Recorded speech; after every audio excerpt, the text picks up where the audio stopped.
जी, बिस्मिल्लाहिर्रहमानिर्रहीम। आज के दिन की इम्पोर्टेंट डेवलपमेंट्स आपके सामने रखते हैं और उसके बाद उनके ऊपर तज्जिया करते हैं। पहली इम्पोर्टेंट डेवलपमेंट जो आपके सामने रखेंगे वो इस्तेहकाम पाकिस्तान पार्टी की डेवलपमेंट होगी। आपको पहले इसका नाम हम बता चुके थे, तकरीबन कौन-कौन लोग जाएंगे, इस पर भी काफ़ी डिस्कशन हो चुकी थी और इसका मुल्की सियासत पर क्या अमल दखल होगा, आज उस पर बात करेंगे। पाकिस्तान तहरीक-ए-इंसाफ पर इसके क्या असरात होंगे, उस पर बात करेंगे। पाकिस्तान मुस्लिम लीग नवाज पर इसके क्या असरात होंगे, उस पर बात करेंगे। उसके साथ साथ हम बात करेंगे, आज इकोनॉमिक सर्वे ऑफ पाकिस्तान की रिपोर्ट आई है। प्रोविजनल रिपोर्ट है, लेकिन उससे हमें बड़ी हद तक ये तज्जिया करने में आसानी मिलेगी कि पाकिस्तान कहाँ खड़ा है, पाकिस्तानी बिजनेसमैन कहाँ खड़े हैं और आने वाला वक्त जो है वो पाकिस्तान के लिए किस तरह का हो सकता है। तो आइए स्टार्ट करते हैं इस्तेहकाम पाकिस्तान पार्टी के साथ, जो आज उन्होंने अपना एक इनॉग्रल सेशन किया है। उसके ऊपर आपने देखा कि जहांगीर तरीन और अलीम खान जो है वो इसके रुए रवा हैं इस पार्टी के। उन्होंने पूरी बस भरी है पाकिस्तान तहरीक इंसाफ के लोगों पर। ये वो प्लान था, ये वो -1 का एजेंडा जब पूरा नहीं हुआ पाकिस्तान तहरीक इंसाफ से पहले, वहां पर -1 का एजेंडा किया गया। -1 का एजेंडा क्या था, मैं रिपीट कर दूं। -1 ये था कि किसी तरीके से पार्टी के अंदर या तो इमरान खान को डरा धमका के राजी किया जाए कि वो सियासत से रिटायरमेंट ले, या कोई एग्रीमेंट करके, या कोई एनआरओ की दरख्वास्त करके, जिस तरीके से नवाज शरीफ साहब ने की थी, और वो सियासत से अलग हो जाएं या मुल्क से बाहर चले जाएं। तो फिर पार्टी की बागदौड़ जो है वो किसी को पाकिस्तान तहरीक इंसाफ के अंदर थमा दी जाए। इसी के ऊपर काविशें की बहुत सारे अकाबरीन ने, जो जेल से निकले या जेल के अंदर थे, मुज़ाकरात हुए, इसके ऊपर बातचीत की गई, इसकी एक हवा बनाई गई, एक माहौल बनाया गया। इमरान खान साहब को ये मैसेज दिया गया कि आपकी सियासत अब खत्म है, आप ये किसी और को देकर तो साइड पर हो जाएं। जब ये बात पार्टी के वर्कर्स ने, पार्टी के वोटर्स ने नहीं मानी, तो फिर एक सेकेंडरी अरेंजमेंट के तौर पर ये इस्तेहकाम पाकिस्तान पार्टी सामने लाई गई। तो पहला तज्जिया मैं आपके सामने जो रख रहा हूं, ये रख रहा हूं कि ये लाने वालों का ये ऑप्शन नंबर 1 नहीं था। Option number 1 minus Imran Khan था, उसी में ज्यादा इंटरेस्ट था, उसी में ज्यादा सक्सेस नजर आ रही थी, क्योंकि उसमें तोड़ जोड़ कम थी, उसमें उसमें दोबारा से बुनियादों से ईंटें लाके ऊपर तक लाने का काम कम था। एक पार्टी बनी थी, 27 साल की मेहनत थी, नजरिया था, वर्कर उसके साथ जुड़ा हुआ था, पार्टी का वोट बैंक था। इमरान खान को डरा के, मजबूर करके अगर पार्टी से अलग कर लिया जाता है तो उसका फायदा या नुकसान ये होना था कि जब इमरान खान ने अलग हो जाना था तो उन्होंने इंडोर्स भी कर देना था उन लोगों को जिनके हाथ में उन्होंने पार्टी देनी थी। तो उनकी इंडोर्समेंट के साथ वोट बैंक भी शिफ्ट हो जाना था नए सिस्टम के साथ, और विन विन सिचुएशन होनी थी लाने वालों के लिए। ऑफ कोर्स इमरान खान के लिए, उनके नजरियाती वर्कर्स के लिए विन विन सिचुएशन नहीं होनी थी। तो जब ये ऑप्शन नंबर 1 फेल हो गया पूरी एफर्ट करके, और उस एफर्ट में क्या कुछ था वो आपने सब कुछ देखा।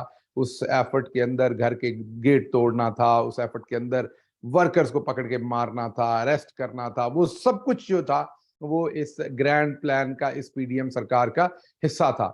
जब वो सब कुछ कर लिया गया, इमरान खान बज नहीं हुए, इमरान खान ने गिव अप नहीं किया, इमरान खान खड़े रहे। उन्होंने कहा जो मेरी सियासत है वो मैंने करनी है। तो -1 जब कामयाब नहीं हुआ तो ये नजरिया, ये ऑप्शन नंबर 2 आ गया। अब इस ऑप्शन नंबर 2 पे बात करते हैं। ऑप्शन नंबर 2 जो है, इसमें सबको मीठी खीर देने का वादा किया गया है। पहले तो इसकी इसकी जो कंपोजिशन है उसके ऊपर आते हैं। इस कंपोजिशन के अंदर जो ज्यादा तकलीफ दे बातें होंगी, शायद इमरान खान साहब के लिए भी हों, मेरे ख्याल में तो होंगी।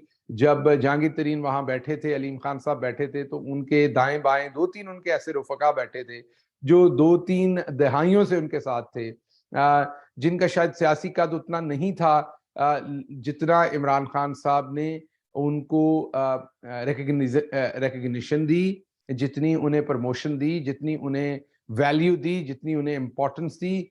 और उन लोगों ने पार्टी के साथ दूसरे लोगों की निस्बत ज्यादा ग्रो किया, अपनी पर्सनल कैपेसिटी मीन जो उनको पोजीशंस मिली उसमें मैं कह रहा हूं। तो जब इमरान इस्माइल साहब वहां बैठे तो यकीनन वो बहुत सारे लोगों के साथ साथ खान साहब के लिए भी एक तकलीफ दे बात होगी। बहरहाल मैं जाती तौर पर ये समझता हूं कि उनका पॉलिटिकल एक्यूमेंट तो बहुत ज्यादा नहीं था। मैं उनकी जात के खिलाफ कोई बात नहीं कर रहा, हमने इकट्ठे काम किया हुआ है। I don't want to disrespect him in any way. तो उनका जो पॉलिटिकल एक्यूमेन है वो तो नहीं था, लेकिन नेचुरली ये बात इंपॉर्टेंट है कि वो खान के साथ और पार्टी के साथ 2 दहाइयों से ज्यादा का उनका रास्ता था। इसी तरीके से अली जैदी साहब थे कराची से, उनका भी पार्टी के साथ बड़ा पुराना रिलेशनशिप था। तो ये 1-2 लोग इस तरह के जो गए हैं, इससे यकीनन जो उस इलाके के और उमूमी तौर पर पार्टी के नजरियाती वर्कर हैं या चेयरमैन हैं, उनको जरूर धचका लगा होगा। इसके साथ साथ मैं बात करूंगा आमिर कियानी, उनका भी बहुत बड़ा धचका लगा होगा सबको, क्योंकि वो भी एक पुराने इमरान खान साहब के साथ शायद जो पहले 1-2-3 लोग पार्टी के शुरू के दिनों से साथ हैं, उनमें आमिर कियानी भी हैं। मुझे अभी तक समझ नहीं कि उन्होंने क्यों ज्वाइन किया। भले आदमी हैं, अपनी सियासत उन्होंने इमरान खान के साथ ही शुरू की थी। मुझे ये लगता था कि वो इमरान खान के साथ ही खत्म करेंगे, बहरहाल वो भी चले गए। तो ये जो पीटीआई के अंदर से पुराने नजरियाती लोग गए, इनका नेचुरली एक पाकिस्तान तहरीक इंसाफ को इसकी तकलीफ होगी, इसकी मैं ये कहूंगा कि डिस्कम्फर्ट होगी। इसलिए नहीं कि उनकी पॉलिटिकल रेलेवेंस बहुत है, उस पर मैं बाद में आता हूं, इसलिए कि साथ बहुत लंबा था। अब दूसरे कुछ लोग गए वहां पर। फवाद चौधरी पे मैं तबसरा नहीं करूंगा, क्योंकि मैं उन्हें अपना दोस्त कहता हूं। उनके जाने का मुझे दुख है, बहुत ज्यादा दुख है, क्योंकि मैंने अभी एक ट्वीट भी किया है कि बाकी ये जितने भी गए, इन लोगों को मैं सियासी रिफ रैफ कहूंगा। इनकी कोई सियासी इंपॉर्टेंस नहीं है, या इनका कोई सियासी नुकसान पाकिस्तान तहरीक इंसाफ को बिल्कुल नहीं है। जाती है, बहुत लंबी जो एसोसिएशन है उसकी वजह से है। बल्कि मैं तो ये कहूंगा अली ज़ादी साहब जैसे लोग चले गए, ये तो बहुत फायदा हुआ, क्योंकि वो अंदर रह के भी तो बहुत सारा नुकसान ही कर रहे थे पार्टी का। लेकिन चले, इस पर कभी दोबारा बात करेंगे। आज करूंगा तो ऐसा लगेगा कि उन्होंने पार्टी छोड़ दी, इसलिए बात कह रहा हूं। लेकिन फवाद चौधरी की मैं बात कर रहा था कि फवाद चौधरी के जाने का मुझे जाती तौर पर दुख है, क्योंकि वो मेरे दोस्त हैं। और मैं ये समझता हूँ, ऑनेस्टली मैं आपके सामने तजिया रखूंगा, इसलिए नहीं कि वो मेरे दोस्त हैं, ऑनेस्टली तजिया रखूंगा कि इन तमाम लोगों में मैं इनको सियासी तौर पर इररेलेवेंट लोग कहूंगा जो बाकी जाने वाले हैं। लेकिन तमाम लोगों में अगर मैं समझता हूं कि किसी के पास पॉलिटिकल ब्रेन है, या किसी शख्स का पॉलिटिकल एक्यूमेन है, या जिसके जाने का पॉलिटिकली पाकिस्तान तहरीक इंसाफ को नुकसान होगा, तो वो फवाद चौधरी हैं। लेकिन बहरहाल उन्होंने अपना डिसीजन किया। सबके पास ये हक होता है कि वो अपना सियासी डिसीजन करे, किस सियासी जमात को उन्होंने चूज करना है, कब करना है, किस वक्त करना है, ये सबका हक होता है। लेकिन क्योंकि पॉलिटिशियंस यूजुअली पब्लिक प्रॉपर्टी होते हैं in terms of their perception in the market, in the public, तो इसलिए पब्लिक के पास ही फैसला होता है कि वो उनके इस किए हुए फैसले को किस तरीके से लेते हैं। तो ये उनका हक है कि वो क्या फैसला करते हैं, किसको ज्वाइन करते हैं, और ये पब्लिक का हक है कि पब्लिक फिर उसके बाद उनको किस तरीके से रिसीव करती है उस डिसीजन को। तो ये मैं पब्लिक पे छोड़ूंगा कि इन लोगों के जाने का वहां क्या हुआ। लेकिन 1-2 कैरेक्टर वहां और भी थे, जैसे फिरदौस आशिक अवान साहबा, फयाजुल हसन चौहान साहब, ये बड़े जांफशां किस्म के कैरेक्टर थे। अच्छा, मैं मजे की आपको बात बताऊं कि ये जो बुजदार साहब हैं, जिन्होंने पाकिस्तान तहरीक इंसाफ को एक सेकंड में छोड़ा, बगैर किसी प्रेशर, बगैर किसी एफआईआर, बगैर किसी थाने गए हुए, उनमें नैब के केसेस हैं, उस पर किसी दिन दोबारा आएंगे, आपके सामने रखेंगे कुछ अदाद शुमार उनके बारे में, और बताएंगे कि असल वजह क्या बनी उनके जाने की। वो मेरे पास सारी स्टोरी है, वो आपके सामने रखेंगे। लेकिन आपको सिर्फ मैं ये बताना चाहता हूँ कि ये जो फिरदौस आशिक अवान साहबा और फयाजुल हसन चौहान और उस्मान बुजदार है, मैं सिर्फ इतना ही कह सकता हूँ कि इनमें बहुत कुछ कॉमन है। इनकी सियासी सोच, बसीरत, सियासी जर्फ, सियासी जमीर, इनका एक ही तरह का है। मैं इससे ज्यादा बात नहीं करूंगा। मैं सिर्फ यही आपको कहूंगा कि ये चले जाने का पार्टी को बहुत ज्यादा फायदा होगा। ये आए क्यों थे इसका मुझे आज तक नहीं पता। मैंने खान साहब से बहुत दफा पूछा था कि ये हमारे साथ हैं क्यों, मैं आज तक नहीं समझ सका कि ये आए क्यों थे। इसलिए इनके ना तो मुझे आने का पता था, ना मुझे इनके जाने का पता था। मैं सिर्फ दुआ कर सकता हूँ कि ये जिनके पास गए हैं, अब ये उनका ही कुछ भला कर दें, क्योंकि होता नहीं है इनसे यूजुअली भला। ये जहां पर होंगे कुछ ना कुछ तकरीबी करेंगे, जहां पर होंगे वहां पर कुछ ना कुछ तामीरी नहीं होने देंगे अपने इर्द गिर्द। जज्बाती से लोग हैं, अपना फायदा सोचने वाले तक के लोग हैं। अपने जरा से फायदे के लिए सालों की जो रकाबत है, सालों की जो रफाकत है, रकाबत हो या रफाकत हो, दोनों को कुर्बान करने के लिए तैयार होंगे। तो जरा सा फायदा दिखाएं, जरा सी बेनिफिट और नुकसान हो सियासी तौर पर, तो ये उसके ऊपर कुछ भी करने को तैयार होंगे, कुछ भी कर देंगे। तो मैं आपको ये सिर्फ बताना चाह रहा हूं कि ये उस्मान बुज़दार हों या ये दोनों अशखास हों, ये एक ही जैसे हैं, एक ही तरह की सियासी सोच है, एक ही लोग हैं, एक ही जगह से इमर्ज हुए हुए हैं, और इनका जो सियासी तौर पर इनका मैखाना है वो भी एक ही है। तो इसलिए इनके जाने का तो मैं यही कहूंगा कि पाकिस्तान तहरीक इंसाफ के वर्कर को शुक्र अदा करना चाहिए कि चले गए। अच्छा, अब आते हैं इस बात की तरफ कि इसका फायदा और नुकसान किसको एज अ पॉलिटिकल पार्टी। देखिए, सबसे पहला तजिया तो मैं आपके सामने मैंने रखा कि ऑप्शन नंबर ए कामयाब नहीं हुआ, ऑप्शन नंबर बी करना पड़ा। अब ऑप्शन बी कर लिया, लेकिन मुझे इस ऑप्शन से बहुत फायदा होता नजर नहीं आ रहा। इसलिए नहीं कि मैं पाकिस्तान तहरीक इंसाफ का हिस्सा हूं, इसलिए नहीं कि मैं इमरान खान के साथ हूं इस टाइम, इसलिए मैं ये बात कर रहा हूं, नहीं, मैं एक ऑनेस्टली तजियाकार के तौर पर भी आपको बताता हूं। जिस एक दो शख्स के जाने का नुकसान हुआ वो मैंने आपके सामने रख दिया पहले ही फेयर तजिया करते हुए। लेकिन जो मेरा अगला तजिया वो ये कि अमूमी तौर पर जब पार्टीज जाती हैं तो पर्सनैलिटीज के वोट्स होते हैं। ये आपको पता है, जितने भी हो, जैसे चौधरी परवेज इलाही से आप इत्तेफाक करें ना करें, उनका कुछ ना कुछ वोट है, तो पर्सनैलिटीज के यूजुअली वोट्स होते हैं। इमरान खान साहब की पार्टी के अंदर सवाए इमरान खान साहब के और किसी की पर्सनालिटी का वोट नहीं है। मैं सोचूं मेरा है या कोई और सोचे उसका है, वो वोट नहीं है, वो पर्सनालिटी का वोट है। अब इसमें या तो कोई कदावर शख्सियत में लाई जाती तो फिर वो वोट होता। कदावर का मतलब ये है कि जिस तरीके से नवाज शरीफ का अपना वोट है, भुट्टो का अपना वोट है, इस तरीके से किसी ऐसी पार्टी के साथ इनका इल्हाक होता जिनका अपना वोट था, तो शायद फायदे और नुकसान को सोचा जाता। अब ये पहली दफा कोई ग्रुप बन रहा है, कोई पार्टी बन रही है, कोई अलहदा से एक सिस्टम तरतीब दिया जा रहा है जिसका कोई वोट बैंक नहीं है, क्योंकि ये जितने दोस्त आए हैं ये पाकिस्तान तहरीक इंसाफ से निकल के गए हैं। इनमें से 99%, कोई एक आध परसेंट होगा कहीं और से आने वाला। तो ये जो 99% पाकिस्तान तहरीक इंसाफ के गए हैं, ये खाली हाथ गए हैं, क्योंकि इनका वोट बैंक नहीं है वहां पर कोई भी।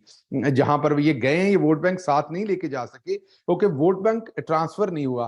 कप्तान ने जो टेक्नोलॉजी लगाई हुई थी, आप अग्री करें या ना करें, कप्तान ने जो इंक्रिप्शन की थी, मैं जो टेक्नोलॉजी को में इंटरेस्ट लेने वाले उनके लिए कहूंगा कि जो कप्तान का जो सियासी इंक्रिप्टेड मॉडल था, उसमें आप वहां तैर सकते हैं जितनी देर आपका दिल करे, ग्रो कर सकते हैं, आप नजरिए के साथ चल सकते हैं, आप नजरिए को बड़ा कर सकते हैं, फायदा दे सकते हैं, लेकिन आप जाते हुए पाकिस्तान तहरीक इंसाफ का वोट बैंक चोरी करके नहीं लेके जा सकते।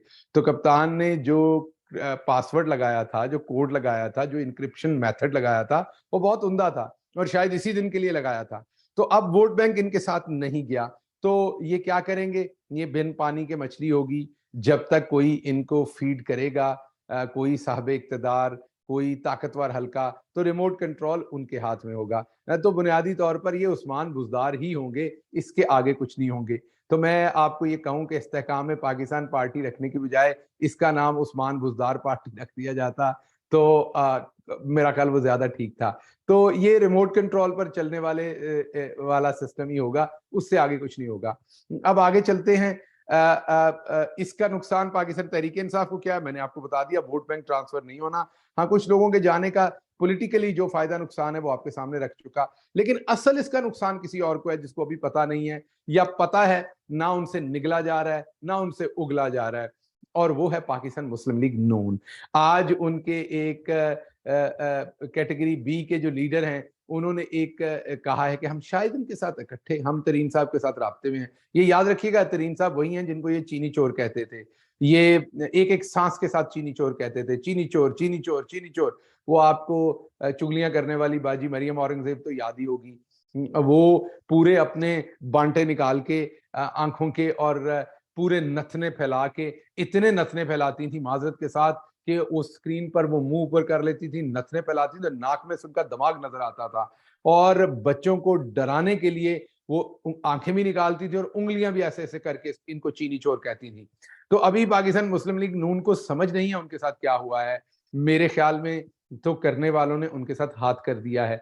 पंजाब के अंदर ही वो सोच रहे थे, क्योंकि सिंध, बलूचिस्तान और केपी में तो वो फारिग हैं, उनका कभी कोई मुस्तकबिल नहीं है, और उनको उनके पास कोई वोट बैंक नहीं है, ना होने वाला है आने वाले टाइम में। तो उनके पास एक ही जगह थी, वो पंजाब थी। अब पंजाब के अंदर एक बड़ी किंग्स पार्टी बना दी गई है। अब ये जो बड़ी किंग्स पार्टी है, आने वाले इलेक्शन में पीटीआई का और इनका मुकाबला होना है, तो नून लीग कहाँ गई ये मुझे भी समझ नहीं है, मैं भी ढूंढ रहा हूं, नून लीग भी ढूंढ रही है, बल्कि आप दूसरे लफ्जों में कहें हाथ लगा लगा कर देख रहे हैं कि हमारे साथ हुआ क्या है। अब नून लीग को यह समझ नहीं आ रही कि वो इस सारे काम के ऊपर अटैक करे तो जूते पड़ेंगे, दाएं साइड से कान पर थप्पड़ पड़ेगा, और अगर वो इसको एक्सेप्ट करें तो आने वाले दिनों में पता नहीं कि होगा क्या। तो इस टाइम बाजी मरियम सफदर जो है वो, मुझे पता है कि टिश्यू पेपरों का एक डब्बा खत्म कर चुकी होंगी रो रो के, और सोच रही होंगी कि ये करने वालों ने हमारे साथ क्या कर दिया है।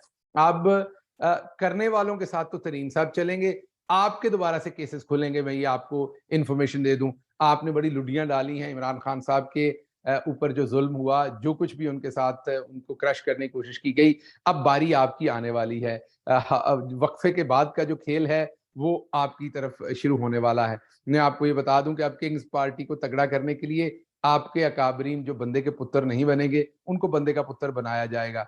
मेरे चेहरे पे स्मर्क है, स्माइल है, नेचुरल है, क्योंकि जितना आप लोगों ने तंग किया और जो कुछ आपने किया है, मैं अब ये देखने जा रहा हूं कि अब आपके साथ वही होने वाला है, वही मेडिसिन आप चखने वाले हैं। बहरहाल इस इस्तेकाम पाकिस्तान का सबसे ज्यादा नुकसान जो है वो मेरी नजर में होने जा रहा है पाकिस्तान मुस्लिम लीग नवाज को, क्योंकि वो पाकिस्तान तहरीक इंसाफ का मुकाबला करने जा रहे थे और उनका वोट बैंक जो है वो इनके हिस्से में खासा आएगा, क्योंकि इस वक्त उन्हें वोट बैंक असल में कहीं और से ही मिलना था, वही तवक्को थी उनकी, कहीं और से उन्हें ग्लूकोज की बोतल लगनी थी, वो जो ग्लूकोज का टीका उन्हें कहीं और से लगना था, वो अब तरीन साहब ने जल्दी से अपना बाजू आगे करके वो टीका खुद लगवा लिया है।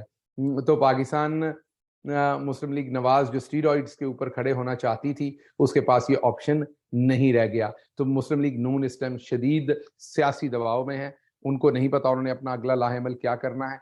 जितने भी इलेक्टेबल होंगे जो पार्टीज के साथ नजरिया नहीं रखते, वो ऑटोमेटिकली इस तरफ चले जाएंगे, और जो नजरिए वाले लोग होंगे वो तहरीक इंसाफ के साथ खड़े होंगे, और ये पार्टी नून लीग को मेरे ख्याल में नुकसान देगी। तो इसलिए ओवरऑल अगर मैं कंक्लूड करूं तो वोट बैंक नहीं जा रहा पाकिस्तान तहरीक इंसाफ का कहीं पे भी। पाकिस्तान तहरीक इंसाफ को कुछ लोगों के जाने का, बिल्कुल जैसे मैंने नाम लिया कि फवाद चौधरी उनका सियासी क्यूमन है, ऐसे लोगों के जाने का नुकसान है, कोई शक नहीं। लेकिन लार्जर स्पेक्ट्रम ऑफ थिंग्स में देखें तो वोट बैंक पाकिस्तान तहरीक इंसाफ का इमरान खान की वजह से इंटैक्ट है। इमरान खान -1 को इनकार कर चुके हैं, अब बारी इनकी है। अच्छा, अब दूसरी चीज के ऊपर हम आते हैं, मुस्लिम लीग नून का जो मैंने कहा, उसका आप देखेंगे अगले चंद दिन में उनका रिएक्शन आएगा, भरपूर आएगा, और शायद पाकिस्तान पीपल्स पार्टी का भी रिएक्शन आए, क्योंकि इस वक्त जो निगरान हुकूमत है वो आप पीपल्स पार्टी की ही समझें, क्योंकि मोहसिन नकवी साहब उनके मुंह बोले बेटे हैं।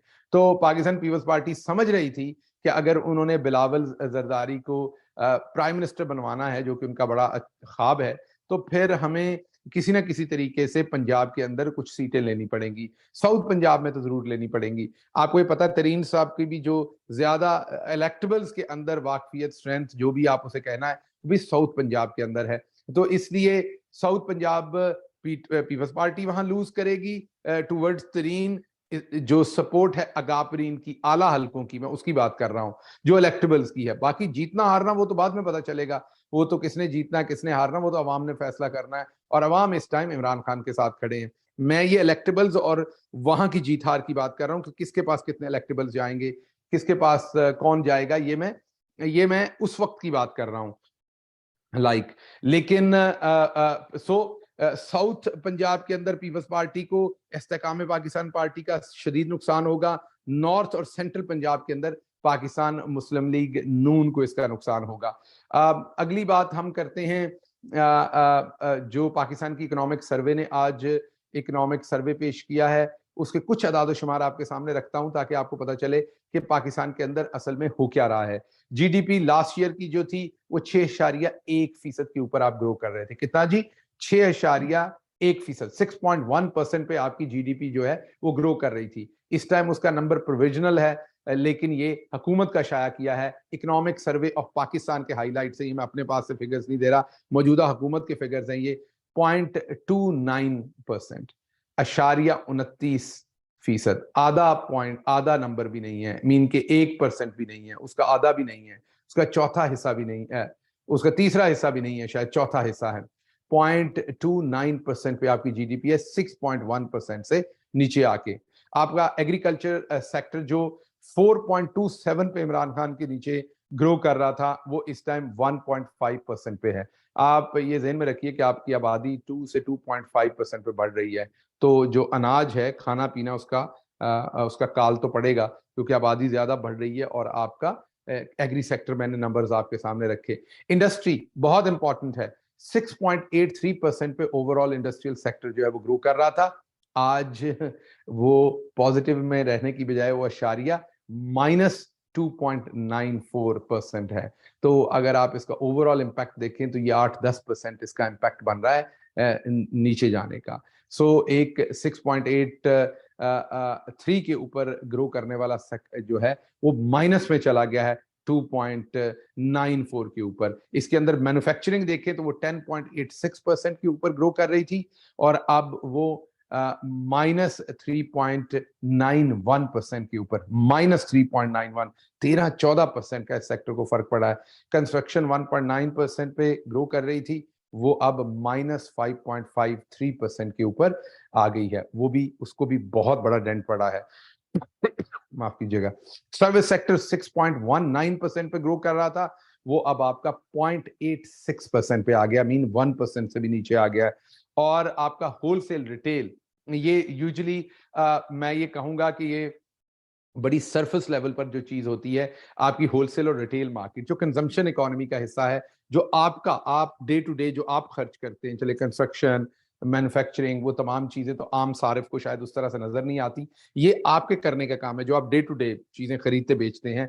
तो होलसेल और रिटेल जो मार्केट है वो 10.3% पे इमरान खान के जमाने में ग्रो कर रही थी, आज वो -4.46% पर ग्रो कर रही है। तो ये तमाम अशारिये माइनस में हैं, ये तमाम अशारिये डिस्ट्रक्शन बता रहे हैं, ये तमाम अशारिये बता रहे हैं कि इमरान खान मुल्क को ऊपर लेके जा रहा था, ये तमाम अशारिये बता रहे हैं कि इस इस्तेहकाम पाकिस्तान पार्टी जो है वो माइनस है। वो जिसने भी इस एजेंडे को इम्प्लीमेंट किया है, वो एजेंडा माइनस का एजेंडा है, वो मनफी एजेंडा है, और इनके हिस्से में जो वोट बैंक आना है आवाम का, वो भी मनफी आना है। क्योंकि ये जो मैंने आपको अशारिये बताएं, किसानों से लेके, मजदूरों से लेके, इंडस्ट्रियल, तनख्वाहदार तबका, wholesale, retail market, services sector, सारे इसमें कवर हो जाते हैं आपके। जीडीपी आपकी, तो इससे बड़ा वाजे नजर आ रहा है कि बुनियादी तौर पर पाकिस्तान की इस टाइम कारोबारी हालत बहुत खराब है।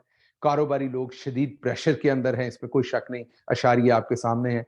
सियासत में पुरानी शराब, पुरानी बोतल नए लेबल के साथ पेश करने की कोशिश की जा रही है, और लेबल पर तस्वीर होगी बाजी फिरदौस आशिक अवान साहबा की। आपकी मर्जी है, आप इसे खरीदना चाहें या आप इसे ना खरीदना चाहें, लेकिन बहरहाल ये मार्केट के अंदर लॉन्च कर दी गई है। कीमत इसकी अभी तय की जाएगी, क्योंकि ये प्रोडक्शन ज्यादा है, कंजम्पशन इसकी आगे खरीदने वाला कोई नहीं होगा, तो कीमत मेरे ख्याल में कम ही रखी जाएगी। यही मेरा तज्जिया है। और जो मैंने वर्ड शराब इस्तेमाल किया, उसके साथ सियासी शराब इस्तेमाल किया, तो बराए मेहरबानी को फतवा ना दे दीजिएगा। ये सिर्फ एक मेटाफोरिकली मैंने बात की है। इसके साथ ही अगले तज्जिए के साथ आपके साथ हाजिर होंगे। अपना और अपने इर्द गिर्द के लोगों का ख्याल रखिएगा, और पकड़ के रखिएगा, कोई पकड़ के उन्हें इस्तेहकाम पाकिस्तान पार्टी में ना छोड़ आए। पाकिस्तान जिंदाबाद।